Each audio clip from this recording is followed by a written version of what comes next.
mga bantayog,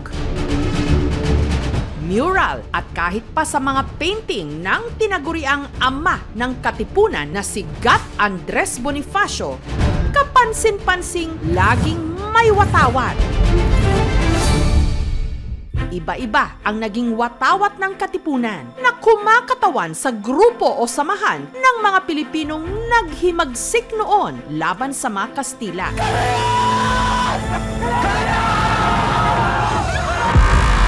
At ang isa sa mga watawat na yon, di umano, makalipas ang ilang revolusyon at mahigit isang siglo, hindi lang nasa mga rebulto at libro.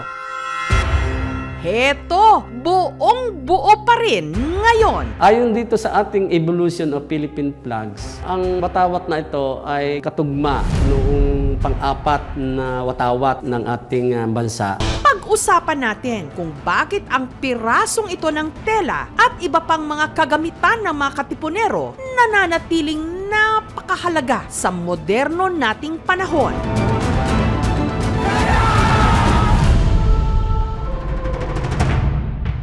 Sa museum na ito sa Lipa City sa Batangas, nakatago ang sinasabing original na war standard flag ni Bonifacio na may nakaburdang araw sa gitna na may 12 sinag.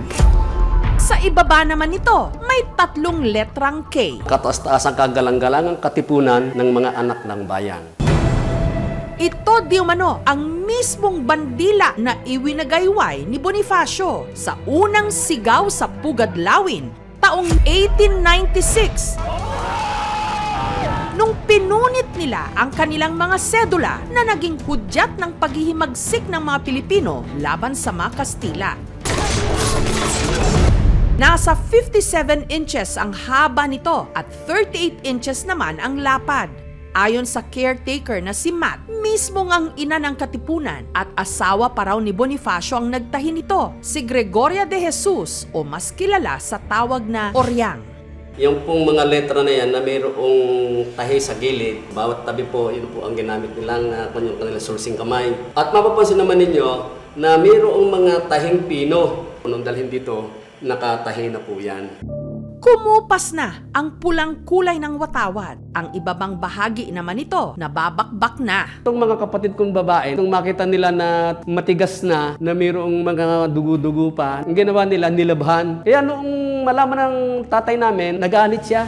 Meron na rin itong mga maliliit na butas. Yun ay mga tama ng bala ng mga rifle. Tinahit-tahin na lang yun para ma-preserve talaga. Nagpagawa po kami ng salamin at nagpagawa kami ng poste at para ito ay maingatan, makompress.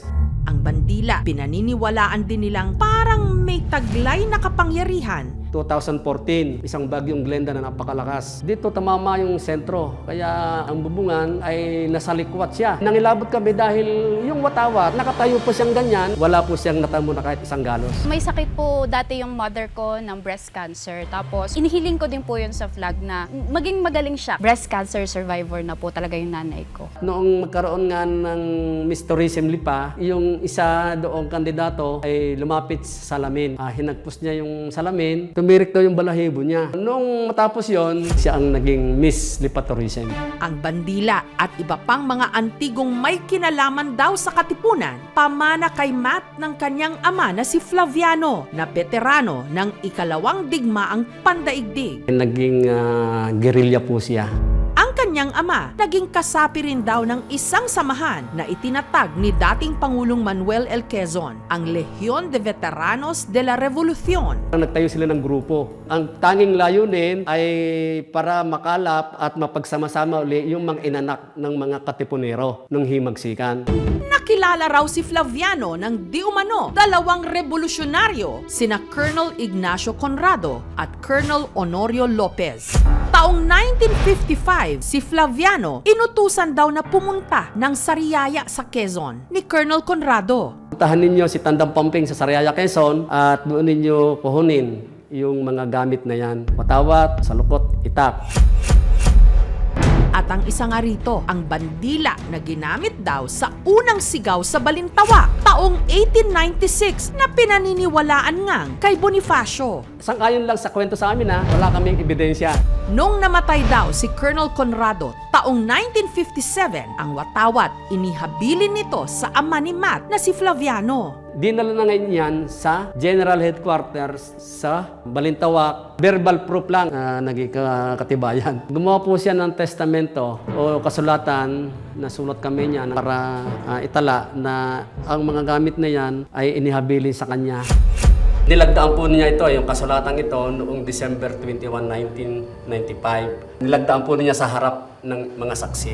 Dekada 70, inuwi ni Flaviano ang watawat sa kanilang bayan dito sa Lipa. Iyan ay nakatago pa rin niya sa baon ng ilang taon.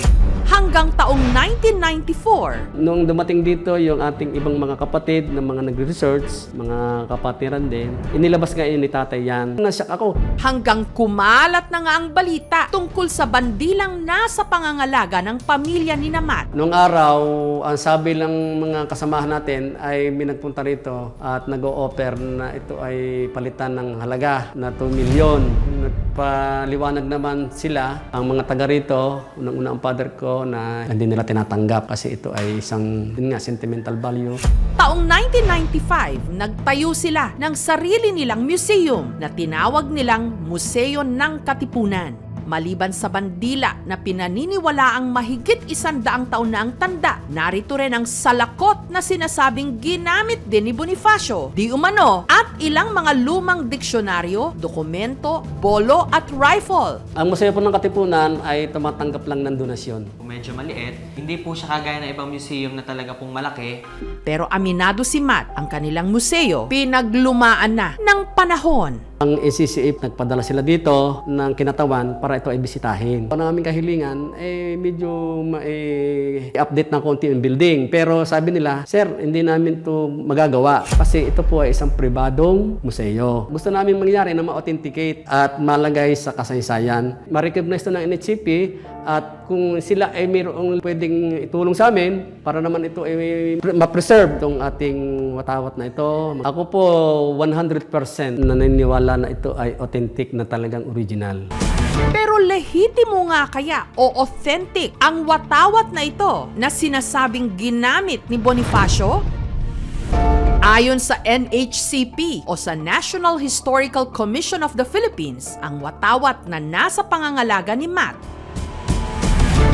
hindi raw basta-basta ma-authenticate kung totoong pagmamay-ari nga ni Bonifacio o hindi. Mahaba at masalimuot daw kasing proseso ang pagberipika nito. Kumukuha ang NHCP ng mga eksperto. Kapag ang ebidensya ay hindi ganon karami, posibleng hindi talaga siya ma-authenticate fully. Kailangan mo tingnan yung materyales, yung tela ba nito, yung bang mga hibla, yung pangkulay o yung dye na ginamit para kulayan yung tela. Mayroon na bang ganong dye nung panahong iyon? Titingnan din natin, may sapat bang dokumentasyon para masabi natin na ang isang bagay na ito ay mula sa panahong iyon. At yung watawat na hawak ng Museo ng Katipunan sa Lipa, Batangas ay kahalintulad ng watawat na iwinagayway ng Katipunan sa Pasong Tamo nang sagupain nila ang mga Espanyol noong 1896 batay sa pagkakaalala ni Pio Valenzuela. Bagaman sabi ni Pio Valenzuela, ang naalala niya may 16 rays yung flag na winagayway nila. Itong sa Museo ng Lipa, parang 12 lang. Posible kasi na wala din naman kasing standardization law nung panahong iyon. Sa parte ng NHCP, kung ano ang ipinapakita ng ebidensya na makakalap sa paraang siyentipiko, sa paraan na masusing internal and external criticism, yun ang pangahawakan ng NHCP. Wala naman kaming gustong iparating sa mga kababayan natin, kundi ang kahalagahan ng mga gamit na ito ay sagrado. Maniwala naman sila at hindi, ipinamana sa amin ito ng mga founder namin at ng mga nagturo sa amin. Basta po para sa amin po at sa Museo ng Katipunan at sa Lehiyon, totoo po yung KKK flag. Bukas naman ang NHCP sa pakikipag-usap sa pamilyang may hawak ng watawat na ito. Yung tamang pagpepreserba sa kanya nakadepende sa kondisyon ng materyales, ng object. Ideally, nakahiga siya. Kalaban ng itong mga organic na mga lumang materyales ang direct sunlight. Hanggat maaari, wag nating hawakan. Yung tinahinang butas, historical document yun eh. Sayang siya. Importante yung constant dialogue with owners and conservators, no, para mas mapahaba natin yung buhay ng mga historical objects natin. Sa flag ceremony sa mga opisina at eskwelahan, pakatitigan lang pong mabuti ang ating bandila. At sana maalala na bago pa yan malayang nakatindig sa iba't ibang mga sulok ng ating bansa, maraming nauna na buwis buhay na iwinagayway ng ating mga bayani sa kanilang pagkikipaglaban para makamtan ang kasarinlan at kalayaan na tinatamasan natin ngayon.